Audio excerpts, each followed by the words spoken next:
eu sei que o nosso povo gosta muito, muito de ouvir falar sobre profecias do tempo do fim. Gosta ou não gosta? Gostamos de ouvir falar do Papa, do presidente americano, da crise final, das coisas que estão acontecendo pelo mundo. E eu iria falar um pouco a respeito disso nessa manhã, mas algo me incomodou desde ontem à noite, e eu pensei, não, eu preciso falar isso aqui. E o que justifica a minha preocupação é o seguinte: há muitas pessoas que têm um conhecimento profético muito profundo, e serão pegos de surpresa pelas profecias e perderão a salvação, mesmo com conhecimento profético profundo. E muitas vezes eu percebo que quando nós vamos levar alguma mensagem sobre o tempo do fim, eu tenho 2 palestras sobre isso, uma específica sobre Apocalipse 13, o que está acontecendo hoje no mundo, que tem demonstrado que as profecias estão se cumprindo pouco a pouco.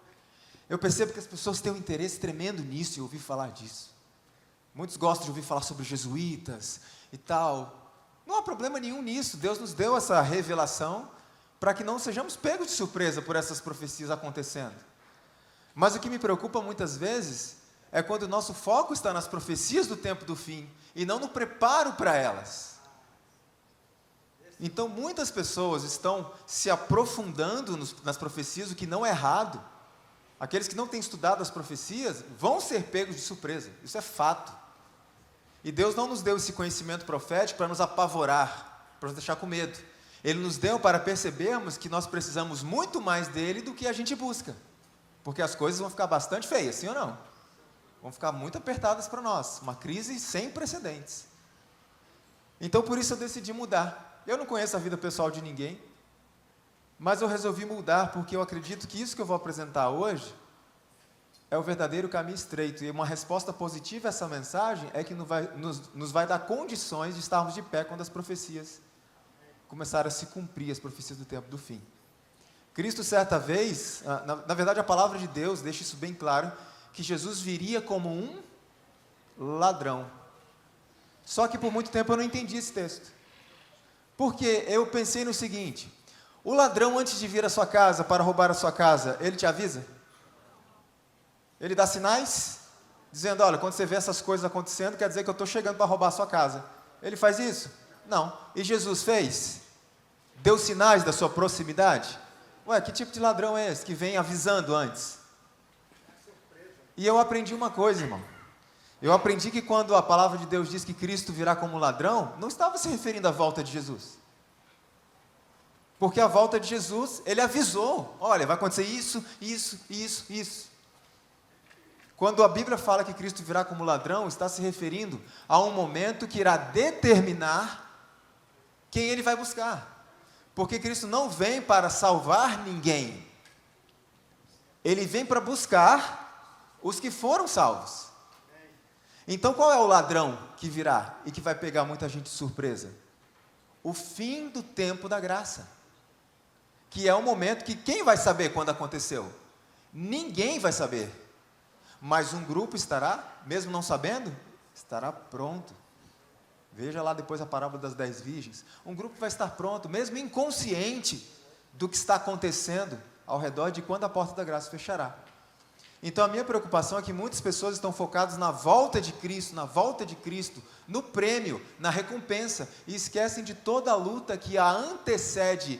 Irmãos, se você acreditava que Jesus estava perto de voltar, e está mesmo, eu quero te dizer que é muito mais urgente do que a gente pensava, porque antes de Jesus voltar, a porta da graça fecha, certo? Então é mais urgente ainda. Mas se você pensava que era urgente por causa da porta da graça, é muito mais urgente ainda, porque antes da porta da graça fechar, vai acontecer o selamento. E quem não for selado? Não passa, está perdido. E se você achava que era urgente por causa do selamento, e nós lembramos por Ezequiel capítulo 9, que o selamento vai começar por onde? Primeiro aqui conosco, depois o pessoal lá fora. Mas se você achava que era urgente por causa de selamento, é mais urgente ainda, porque será derramada sobre o povo de Deus a chuva serôdia. E quem não receber chuva serôdia? Está perdido. A irmã Mate diz que a chuva serôdia vem para, primeiro, dar poder à voz do terceiro anjo, para que a gente possa concluir essa obra, porque sem a chuva serôdia não vamos acabar nunca essa obra. Nunca. E o segundo ponto que ela aborda, para dar poder aos santos para estarem de pé quando as últimas pragas caírem sobre a terra. Então, quem não recebeu chuva serôdia passa pela crise?